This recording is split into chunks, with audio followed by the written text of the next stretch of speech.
dia, tudo jóia, sexto ano, vamos lá, acordar, né? Bom dia a todos, como a nossa aula é uma videoaula, ela vai ser um pouco curta porque eu gosto mais de conversar com vocês na aula Zoom, tá? Mas na última aula paramos, né, na página 228, aonde vai tratar aí chuvas e precipitações, tá, turma? Então, ó, as chuvas correspondem a um tipo de precipitação, assim como a neve e o granizo. As chuvas não são iguais, isso porque tendem a ter diversas origens e características distintas, tá? Podem ser classificadas em orográficas. Orográficas ocorrem no momento em que as massas de ar úmidas são impedidas de seguir seu trajeto pelos elementos do relevo, como uma montanha, então as nuvens ganham altitude e se agrupam, provocando a precipitação. A convecção desenvolve quando a temperatura está elevada e há uma grande evaporação, o vento vertical leva o vapor para as altitudes, ocasionando um resfriamento, assim produz a precipitação ou a chuva. Esse tipo de chuva é conhecido como torrenciais e tem característica de serem rápidas e abundantes. As frontais, esse tipo de chuva tem sua origem a partir do encontro entre uma massa de ar fria e uma massa de ar quente, tá? Então temos aí, né, chuvas orográficas, chuvas convectivas, chuvas frontais, que está no materialzinho de vocês também na 228, fazer a leitura e grifar. Aí é um mapa mental, tá? Se vocês quiserem fazer esse mapa mental também é legal, né? Grava bem, então fica a critério de vocês, está transferindo isso para o caderno. A nossa aula de hoje, massas de ar e questões ambientais. Ela começa na página 229 do material, tá? Então, vamos lá. Em algum lugar no céu, como você acha que conseguimos voar de balão? Por causa do ar. Mas ar existe? Não é possível vê-lo? Tem coisas que existem e a gente não vê. É a questão do ar, tá, pessoal? Tá aí um esquema.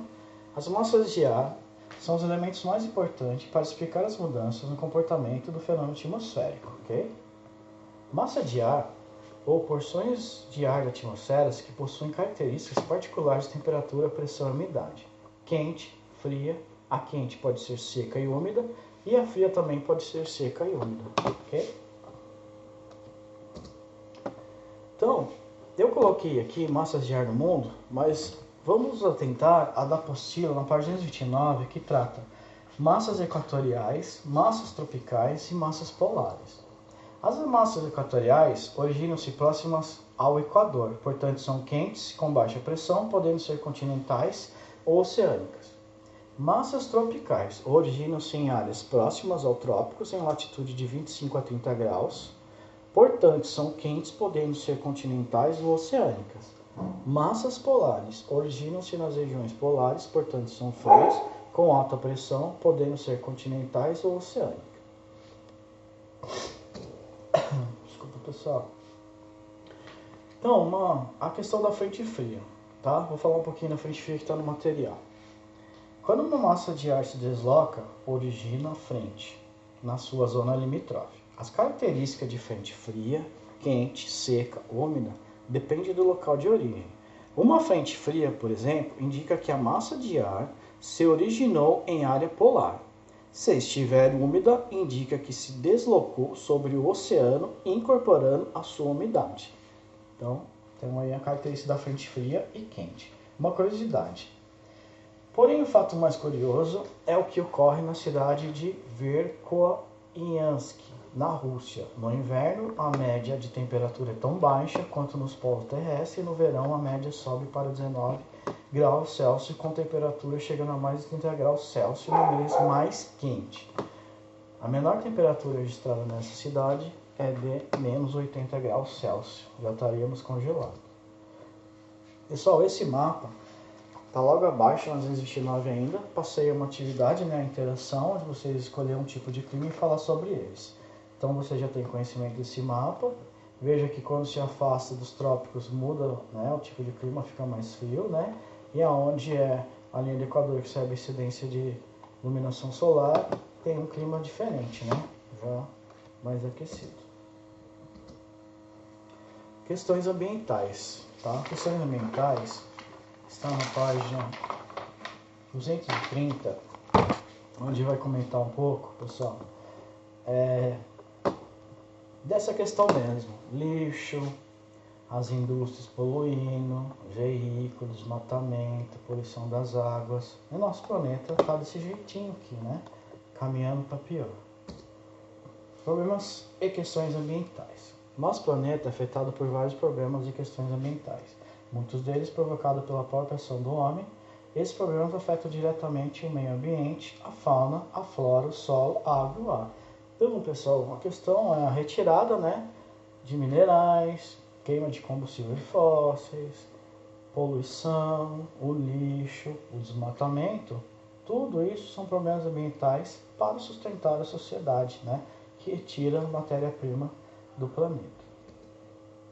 Então, os principais aí, né, poluição do ar por gases poluentes, gerado principalmente pela queima de combustíveis fósseis, né, que tem carvão mineral, a gasolina e o diesel, né, e as indústrias também, né, poluem muito. Então aí tem uma representação do que se polui, como se polui, aí quem são os poluidores. Chuva ácida, está na página 230. Então vou ler o que está na apostila de vocês, tá? Ó, poluição e a contaminação do ar pode contribuir para a formação de chuva ácida, que se caracteriza pela alteração do pH da chuva, interferindo diretamente no ambiente, que ocorre tanto urbano quanto rural, principalmente pela presença de gases tóxicos como nitrogênio e enxofre. Tá? Então aí tem um esquema mostrando aqui, né, o que acontece. Ó, essa chuva faz cair a folha das árvores, secar, chega no solo, né, mata a vegetação e também contamina a água, tá? Então, ó, chuva ácida são chuvas ricas em partículas e moléculas de ácido, que são normalmente encontradas na atmosfera, devido a esse fenômeno são depositadas no solo.